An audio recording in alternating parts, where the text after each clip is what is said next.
We are reviewing the Boy from Medellin, which is Sure. the Medellin. Or you could. I'm surprised, honestly, since you've Medellin. never seen. Exactly, and it's an entourage. But I forget you've never seen.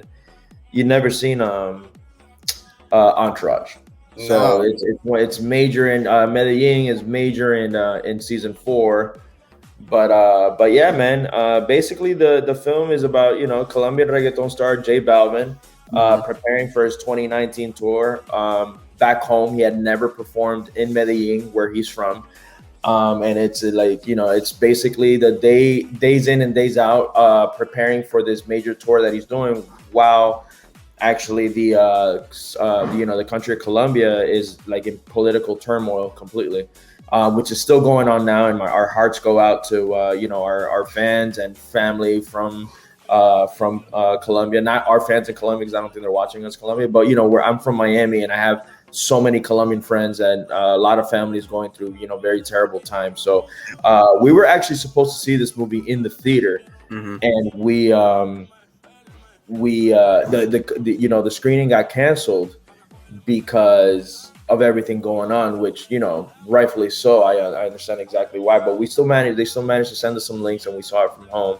But what are your overall thoughts on the film? So it's funny going into it. I never really latched on to these concert films, these lead up to concerts, because it's always like you have the Justin Bieber one, a Michael Jackson one. You got one like there's so many artists who have their concert films, and if you're not a big fan of the artist, why are you even going to watch it in the first place?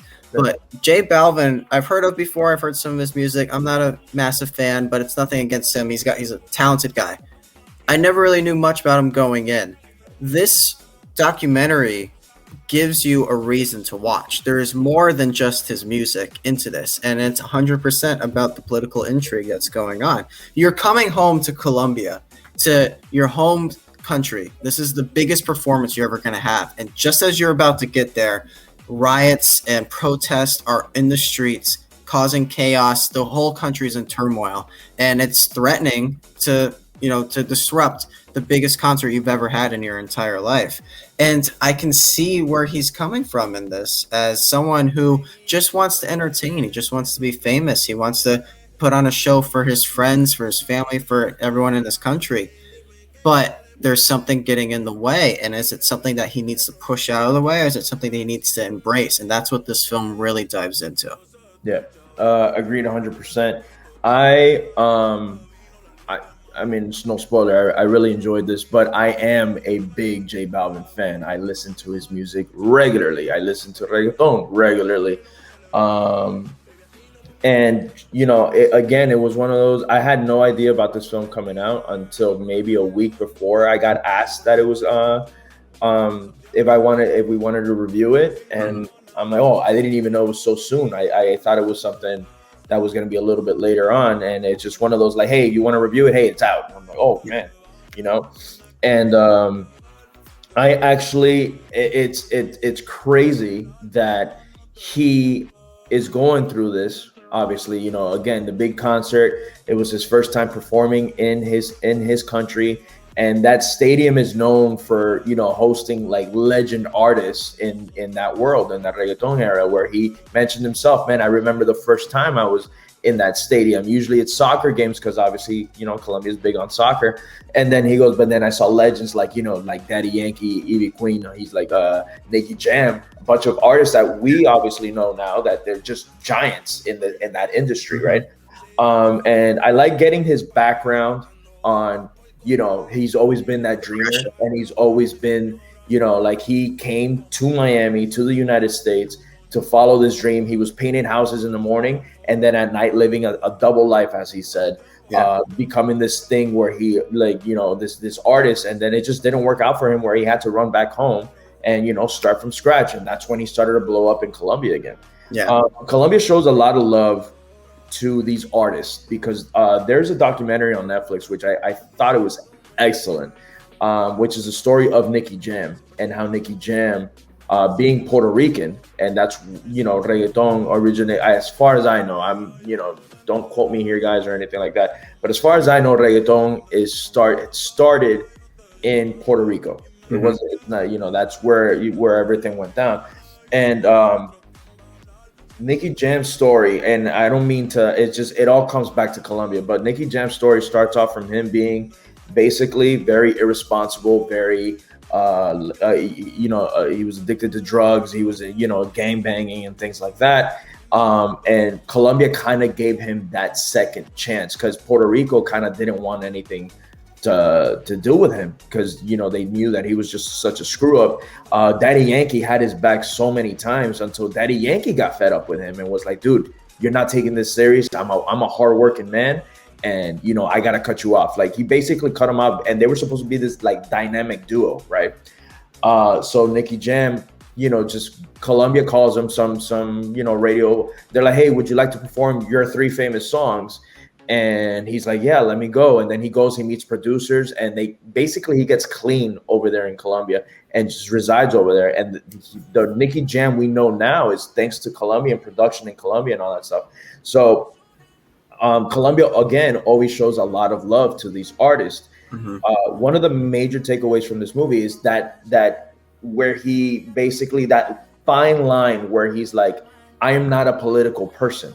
I am here to entertain. Yes. Which is crazy because normally I side with him where I'm like, dude, and I'm not one to bash on actors or actresses, directors, or, Hollywood stars or what have you for speaking their political side of things, but everyone else does. So I've learned that if anybody ever speaks up, people tell them to shut up immediately and be like, hey, stick to what you know. And this guy was trying to do that, but then it's damn if you do, damn if you don't.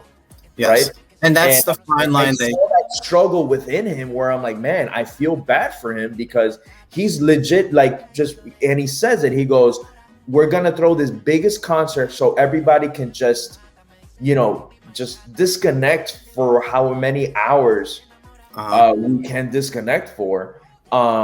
And everybody's like, they had local artists calling him out like, hey, like, it's nice to see you see the city in ruins from Miami, and all this stuff that I like undeservedly hate, to be honest with you, because he's not a political person. And then I feel like that major struggle that he had, and then we learned things about him that we didn't know, that he suffers from depression and anxiety, which is, I don't like bashing on these on those issues, to be completely honest with you, because I felt like in the beginning of the film he mentions that he has anxiety and depression, and that he had nights where he even wanted to kill himself because he's like, why did I choose this career? Why did I choose this where I'm not good at it, but I'm not getting to where I need to be at this level in my life?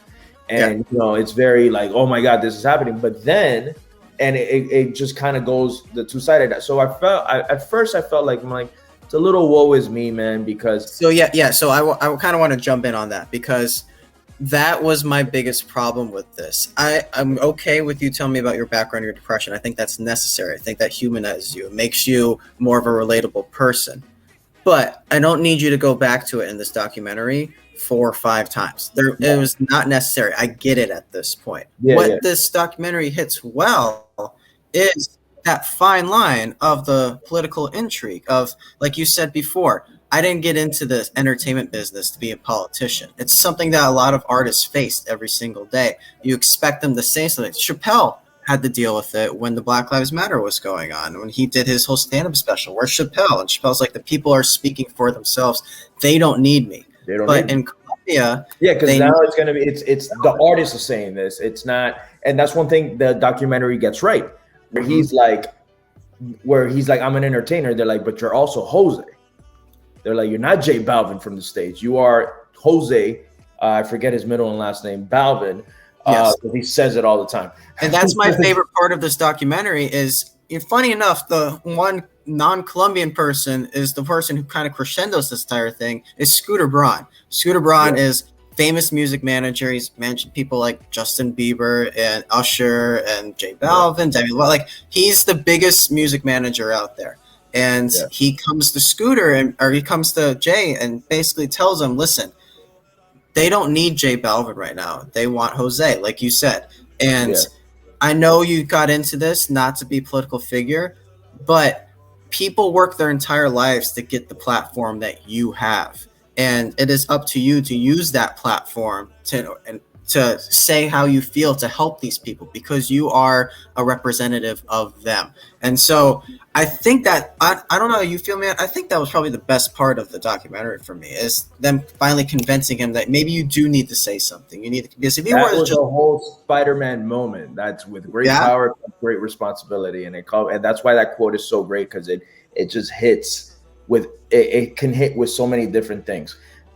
Same. That's one of the things. So another little background. So before I saw the film, obviously we know that this is going on right now, real time. Even though this documentary was filmed, I think for November, the concert was in November in Colombia. So it's been some months since that concert happened, but things are still going on till this day, day in and day out. Things are getting worse and worse and worse. And for people who don't know what's going on, there's a bunch of young people in the streets every single day with signs who are just demanding for their voices to be heard. They're demanding for representation, for better health care, access to education, stuff like this. They feel that the president, a right-leaning president, is not supporting them in their lives. And they're tired of it. They're fed up, and they are out in the streets making their voices heard. And if I'm not mistaken, I don't know how many deaths right now. I feel completely ignorant to the fact, and I apologize for that. I know at the time there had been only 3 deaths, I think, during the documentary. I know the body count has risen since. And one they really focused on in this. I forget the boy's name, but he is a part of this. Yeah. I don't want to say his name's Diego, man. I forget what it was. I think it started with a Diego or something like that. I think it's Derek. I believe it's right? Derek. Yeah. J Balvin makes an Instagram post saying how wrong. And he got eaten alive for even showing that, which is crazy to me because he's like, and he says it. He goes, "I'm not doing this for a political. I'm doing this because they killed somebody. Somebody's not on this earth because they murdered him." So he's like, this is more of a showing support to the dead body than it is to the issues that are going on. And he got eaten alive for that too. I felt like the way that he handled it at, a little bit of spoiler, he does handle it towards the end and he mentions it in the concert. And the way he does it, I felt was very classy. But going back to what I was saying, so things are going on in real time. I work in a mall now. And by coincidence, right before I saw the movie, I helped. Let me retract. I saw 20 minutes of the film before going to work, knowing we had to review this. So I'm like, let me try to get it out the way now, so I can see it as much as I can at night and try to review it as soon as possible. So I had the beginning shows you a J Balvin concert, and then it kind of dives right into the whole, everything that's going on with the city. With the country, I'm sorry. And coincidence, I go to work, lady's wearing a Colombian jersey, and I'm like, and then I didn't mention anything. I was just like, "How are you doing today?" Whatever. And she goes, "Oh, I just came from the there was something going down in Bayside where, we were there like picketing and, all that stuff. And, I was like, all right. I'm like, by coincidence, I'm watching this documentary about this. And then I tell her it's the J Balvin documentary. And she goes, "Oh, there's a lot of upset people with him." They're like, "I don't know if so much anymore, but I know before." I'm like, "Yeah, it's pretty much what the documentary is about, what I've seen so far." Cause I managed to see 30 minutes, I think, maybe before I left. I don't know if people are still upset with him, which I think they are, because if you look at the score for this film on IMDb, it has a 5, right, out of 10. If you click the reviews for this movie, it's not people that have even seen this movie. It's just people calling him out, saying, "Don't represent our country if you're not going to represent us." It's getting bashed. So I think that whatever happened at the end of this movie, which I felt like he addressed it fine, and I feel like it's not out of character of him to just be like, "Oh, now I'm going to stand political," which he says it. He goes, "It's a lot of things going on that I don't really understand. I'm not a political person." But the movie, he is getting bashed a lot, which sucks because it's not a bad documentary by any means. It's very entertaining. No, and it's different than, like I said, the most concert films. It's Exactly. really not like just a puff piece for this artist. They put him on the coals and make him feel the pressure for all this. And I don't know about you, I felt like his address of this topic was kind of weak, but he still did it, and it's up to the people to decide whether they like agree with him or they don't. They think they needed more, and I don't know what he's done since this concert happened, if he's spoken about it more or whatever it may be. But I think there's a lot of credit to give to him, the fact that he put this movie out there knowing that he's probably going to get bashed for it. He did it anyways, though. So this movie gives you a chance to decide. You can say whether you agree with it or not, but I think it's very well done. It's something you should check out. It's on Amazon Prime right now. You can stream it. It's only about an hour and a half long, so it's not a lot of your time. Jader, give me out of 5. Give me a score. Out of 5, I can give you a 3, man. 3 stars out of 5. It's nothing out of this world or anything like that. One thing I will tell you, I don't know if you felt this way, but by the end of the documentary, I'm like, I gotta get my ass to a J Balvin concert, dude, because they look awesome. Yes. You know, that final scene at the end where they actually show the show and all that, man, that was great stuff. And I mean, I've been trying to go to his concert for a while now. I just haven't. But this certified me, like, next time he's touring, I'm probably gonna be there. It sucks that he's getting all this bad. He seems like such a humble individual, right? He was over there in Colombia. Like, people were calling him out. He's like, "Hey, man, let's meet face to face." And and it wasn't in a scrappy way whatsoever. It wasn't in a tough guy way. It was just like, "Hey, like, if we have issues, let's talk. I'm in Medellin right now." He's like, "Let's talk in person and let's see what we can talk about. How can I help?" Right. So, and you can tell that he's just hanging out with his family. He's always with his family, with his same little entourage. He's not, out there. And all this stuff. Dude. He seemed like such a humble. And I've seen plenty of interviews with him before, and I saw him on Hot Ones, and he was great on that. So again, I'm a big fan. I love his music, and I'm like, this sucks that he's getting this hate. But again, I'm not one to speak on them because I'm like, I can't say like him. I'm from Nicaragua, but my country was going through stuff like 2 years ago. Very bad. Like, it's the same thing. Everything that's Central and South America, I feel like eventually it's turning into like just communist countries. Yeah. And Venezuela went through the same. Obviously, we know Cuba went through that, and now Colombia is going through it. Which again, I'm never been a very political person. It sucks that he's getting this hate for this film because of what's going on. I understand why people are upset, but let's try to differentiate an artist, a reggaeton artist at that, versus anything political. Yeah. And I'm going to give this a 4. I think I really respect the film for not just puffing up J Balvin and making him like this good person, making him this just pure great person who's never gone through anything. They gave us a background to humanize him, and they put him through the coals. They really rake him through. They make him face the political intrigue that a lot of artists are going through every single day in this country and other countries all across the world, and they don't praise him for it at the end either. They make you decide. So I respect that out of the documentary. Am I ever going to watch it again? I don't know. Probably not. I don't see I like that. It's a one and done. It's not. I mean, I don't think it's out there for people to just watch over and over and over again. Yeah. It's a one and done. If someone's never seen it and wants to see it, I would recommend it though.